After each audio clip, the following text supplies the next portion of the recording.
salut c'est Che. Aujourd'hui on va voir comment améliorer ton jab. L'arme principale du boxeur, ça va être son bras avant, autrement dit le jab. Maintenant on va voir tous les points clés pour pouvoir améliorer ton arme principale. En 1, le jab part bien de ta garde. Okay, tu es bien en garde, le jab part de ta garde. Ce qu'il faut bien retenir, c'est qu'il part de ta garde et qu'il y revient aussitôt. Okay, il ne passe pas par en bas et surtout il ne revient pas à un autre endroit. Okay, ça c'est certaines erreurs qu'on peut faire, c'est de faire revenir son jab à un autre endroit ou de lui faire un genre d'arc de cercle comme ça. Frapper comme ça, c'est pas bon, ok? On va venir frapper droit. Il y a plusieurs styles de jab qui existent. Là, celui que je te montre, ça va être ton principal, ça va être celui avec lequel tu vas avoir le plus de punch, le plus de rapidité. Okay. Ensuite, il y a d'autres styles de jab qui vont exister pour venir contourner la garde de l'adversaire, des petits trucs de vicieux. Okay. Mais ça, on va les voir dans une prochaine vidéo. Là, on voit le jab principal, celui qu'il va falloir que tu drilles 400 fois par jour. Ok, en 2, à quel moment est-ce que tu vas venir tourner ton point, okay, parce que le point, il va falloir qu'il visse. À quel moment est-ce qu'on va venir le visser? Donc regardez, quand mon bras part ici, il part, et là il visse. Okay, vous voyez qu'il visse à peu près à ce moment-là. Hop là. Là, j'arrive à ce niveau-là à peu près. Je commence à avoir un angle comme ça. Là, je commence à visser mon point. Petit point clé, j'arrête pas de visser mon point quand je suis là. Je continue encore à visser, même bras tendu ici. Pour aller un peu plus loin. Ça, c'est même chose. Ça fera l'objet d'une autre vidéo. On verra gagner en puissance grâce à ça. Okay, mais pensez bien à venir. Je visse ici et je continue encore à visser là. Bam. Troisième point, je vais finir bras tendu.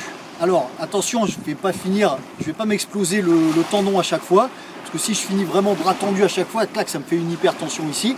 Ça c'est pas bon. Mais quand je dis bras tendu, c'est le bras le plus tendu possible sans me faire mal. Pourquoi c'est vraiment important de finir bras tendu? Parce que j'ai une autoprotection qui va se mettre en place. L'autoprotection, elle est là, c'est au niveau de l'épaule. Okay, on voit bien quand si je suis là, j'ai pas de protection. Si je suis là, hop, là j'ai tout mon menton qui est protégé par l'épaule. J'ai mon autre point ici qui protège l'autre côté du menton et l'épaule ici. Donc là je suis bien. Okay, donc je finis mon jab bras tendu. Maintenant en 4, là où vous allez vraiment améliorer votre jab, il va falloir que vous soyez détendu. 75% de votre jab va partir de l'épaule. Il faut que votre épaule soit détendue. Pourquoi? Parce que le jab, je veux que ça soit une frappe rapide.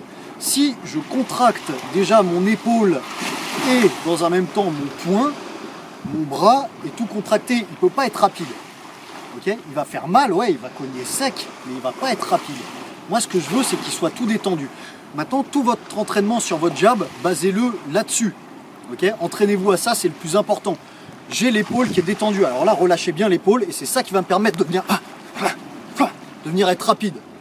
Okay. Ensuite, mon poing, je ne le serre pas dès le début. Je vais le serrer à la fin.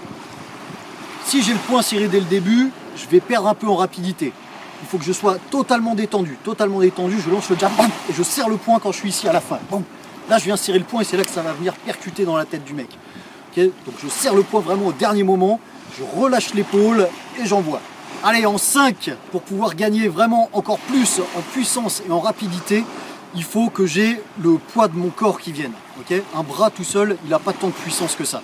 Le poids de mon corps qui vient, là je gagne en puissance. C'est pour ça que quand je vais lancer mon jab, je vais opter pour un petit mouvement. Okay, je regardais bien, je lance le jab. Hop là, on voit la trace dans le sable. Okay, on voit la trace dans le sable, j'étais ici initialement et j'ai fini là. Un petit pas vers l'avant, okay, un petit pas vers l'avant, sans m'exposer. C'est là qu'est la difficulté et c'est là qu'il va falloir vous entraîner aussi. C'est pas mon corps qui va venir se pencher vers l'avant. Mon corps, lui, reste bien droit. Okay, quand on regarde la femme, mon corps reste droit. Et là, okay, mon corps reste droit et mes jambes, là, bien pointe de pied pour être plus mobile, pour être rapide, vient opérer un petit mouvement vers l'avant. Ce qui me permet de donner comme un chevalier sur son cheval. Okay, là, mes jambes, c'est mon cheval. Le chevalier, s'il prend sa lance à la main et qu'il tape comme ça, il va rien faire. Par contre, juste en tenant sa lance, et c'est son cheval qui avance, c'est là qu'il va renverser le mec en face. Là, c'est le même principe. Là, j'ai ma lance ici, mon cheval, il avance, boum, c'est là que ça renverse le mec en face. Okay, pas que le poids de mon bras, mais le poids de tout mon corps qui vient vers l'avant. ok, le transfert de poids vers l'avant. Et pour le jab au corps, ça va être le même principe. Ok, je vais éviter de me pencher vers l'avant. Je peux le faire, hein.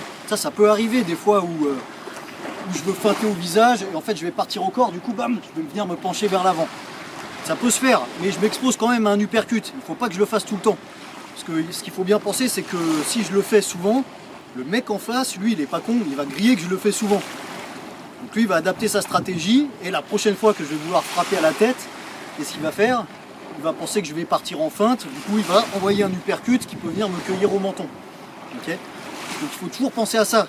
J'ai fait penser ça au mec. Est-ce que je l'ai fait un peu trop souvent? Est-ce qu'il a vu que je le fais souvent? Voilà, il faut toujours penser à ça. Okay, pas se répéter surtout. Donc, pour éviter de me pencher aussi vers l'avant, je peux très bien envoyer des jabs au corps, mais avec le même principe de garder mon corps droit. Okay, et donc de venir juste fléchir mes genoux ici pour venir descendre. Descendre au corps. Okay, le reste de mon corps reste droit. Quand je dis reste droit, ça veut dire que je suis prêt à partir directement. Parce que c'est bien de se pencher vers l'avant, mais le problème c'est que là je ne suis pas prêt à partir. Tandis que si je suis là, je suis prêt à partir. Okay, le corps vers l'avant, c'est bien, on peut le faire, mais c'est moins bien que de garder son corps droit. Okay, essayez de garder votre corps droit, de fléchir sur les jambes pour descendre au corps. Un peu moins de puissance, mais plus de sécurité, on va dire. Donc là, je vous ai parlé un peu du jab. Essayez vraiment de l'améliorer. C'est bien de voir d'autres choses, hein, les vidéos que j'ai faites avec les coudes et tout, ça c'est d'autres techniques, tout ça c'est bien de connaître autre chose, mais c'est pas bien de connaître ces choses-là si on n'a pas déjà drillé les bases à mort. Et quand je dis à mort, c'est que le jab, vous devez avoir mis des millions de jabs dans votre vie pour qu'il soit bon. Drillez-le à fond, on n'hésite pas. Avant de partir sur d'autres techniques, tout ça, arrêtez pas les jabs. Okay, pendant 1 heure sur le sac de frappe, bam, bam, jab, jab, jab, jab, j'arrête pas.